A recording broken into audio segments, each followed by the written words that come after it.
इस पथ का उद्देश्य नहीं शांत भवन में रुक जाना, जाना पथिक उस अगम पथ पर जहाँ से आगे रहा नहीं। आया है इस संसार में बना अपनी पहचान, लिए सुकर्म जिसने रहे याद वही इंसान। नमस्ते, राम राम। आज मैं गुर्जर समाज के दानवीर कर्ण के नाम से जाने वाले, जिन्हें पूरा समाज पूरा देश दानवीर कर्ण के नाम से जानता है, नेपाल सिंह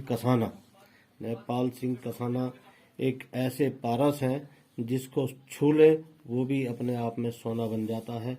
नेपाल सिंह कसाना ने लगभग 150 संस्थाओं को आज तक दान दिया है। अब तक उन्होंने जो सारी पूंजी जो धन दान दिया है, लगभग 42 से 45 करोड़ आज अभी तक वो दान दे चुके हैं। आपकी पूजनीय माता श्री स्वर्गीय रामावती कसाना तो बाबा हरकेश सिंह के घर की गृह शोभा बनकर गांव दुजाना से छोटा नंगला आई थी। माता रामवती पर बाबा की सामाजिकता और 2 जेठ एक देवर की पारिवारिक परवरिश का भारी दायित्व था, लेकिन हमारी पूजनीय माता श्रीमती रामावती को न जाने दादी सत्ती जयकौर का कौन सा आशीर्वाद मिला था कि उन्होंने अपने जीवन के सुनहरे स्वप्न को समाज सेवा धर्मी बनाकर कभी अपनी ओर उंगली नहीं उठने दी। माता श्रीमती स्वर्गीय रामावती का मन संकल्प न जाने गांव दुजाना की किस फौलाद का बना था। लगभग 85 वर्षीय जीवन में अनेकों उतार चढ़ाव को झेलते हुए कभी उन्होंने अपनी निश्चितताओं को पारिवारिक जीवन पर हावी नहीं होने दिया।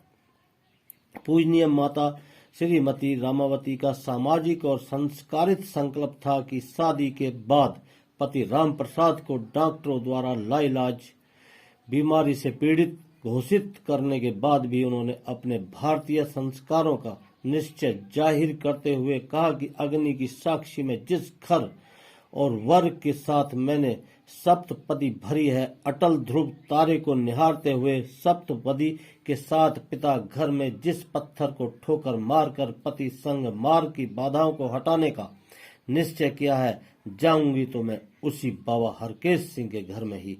शायद हमारी माता को विश्वास था कि जब सावित्री यमराज से पति सत्यवान को अपने सतीत्व से छीनकर वापस घर ला सकती है, तो क्या मैं बीमार पति को अपने स्त्रीत्व और सेवा ससुरवा से ठीक नहीं कर सकती, अथवा अवश्य कर सकती हूँ।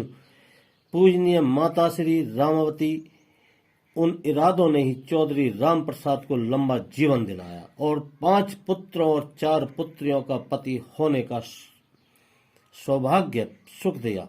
माता श्रीमती रामावती जी की जीवन साधना का उनके जीवन पर्यंत इरादों का यह तो एक उदाहरण मात्र है, वरना तो अपने जीवन निश्चयों के लिए स्वयं की मिसाल स्वयं की थी। उनकी जीवन साधना के उपमान खोजना हमारी जो छोटी सी मैं अपने शब्दों में बयान नहीं कर सकता, मेरी सामर्थ्य से बाहर है। आज हम अपने जिस वर्तमान की उत्तरदायी और भावी की आशादीप पीढ़ी के पाठकों के सामने, श्रोताओं के सामने जिस माँ के उदात्त जीवन संघर्षों और सामाजिक संस्कारों की चर्चा कर रहे हैं, वह पीढ़ी आज 2 संतानों के लालन पोषण को लेकर भी बेहद चिंतित दिखती है। माँ श्रीमती रामावती ने अपने 9 बच्चों की परवरिश के साथ चौधरी हरकेश सिंह के संयुक्त परिवार और उनकी सामाजिक चौधराहट के सेवा संकल्पों के से भी कभी मुख नहीं मोड़ा। माँ रामावती का यह परम सौभाग्य था कि बचपन में पिता के घर से लेकर ससुराल में चौधरी हरकेश सिंह की चौधराहट तक नोएडा आने के बाद भी नेपाल सिंह कसाना जी के सबसे बड़े भाई थे महिपाल सिंह कसाना, जो सामाजिक कार्यों में बढ़ चढ़कर हिस्सा लेते थे। पश्चिमी उत्तर प्रदेश में इतना बड़ा दानवीर परिवार नहीं है जितना नेपाल सिंह कसाना जी का दानवीर परिवार है। घर पर आए मेहमानों की भी बढ़िया आवभगत करते हैं। दूर दराज से, विदेशों से भी और पूरे देश से जो गुर्जर समाज के लोग कभी एनसीआर में आते हैं तो वो नेपाल सिंह कसाना जी के घर जरूर जाते हैं।